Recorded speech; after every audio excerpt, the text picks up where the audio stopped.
சாலமோனும் அந்த ஜனங்களை நியாயம் செய்வதற்கு தேவனிடத்தில் விசேஷித்த ஞானத்தை பெற்றுக்கொண்டு அவன் நியாயம் செய்தார் என்று நாம் பார்க்க முடியும்.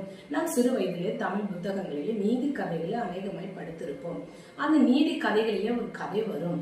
அந்த கதை குறித்து பின்னாட்களிலே வேதத்தில் எழுதப்பட்ட இந்த சாலமோன் ராஜாவின் சம்பவத்திலிருந்து இது எழுதப்பட்டது என்பதை நான் அறிந்து கொண்டேன்.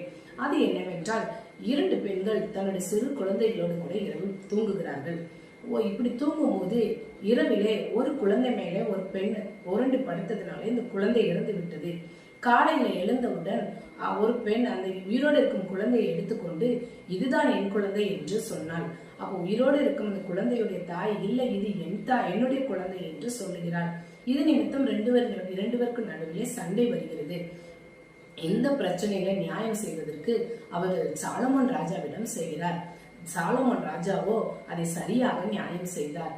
அவர் இந்த குழந்தையை சரி கொடுங்க, நான் 2 அதை வெட்டி 2 பேருக்கும் சரிபாதாக தருகிறேன் என்று அவர் சொல்லும் போது, உயிரோடு இருக்கும் குழந்தையின் தாயோ, வேண்டாம், இதை அவளிடத்திலே கொடுத்து விடுங்கள், என் குழந்தை உயிரோடு இருந்தால் எனக்கு போதும் என்று சொன்னார். ஆனால் மற்ற தாயோ, இல்லை, 2ஆக வெட்டி 2 பேருக்கு சமபங்காக கொடுத்து விடுங்கள் என்று சொன்னார்.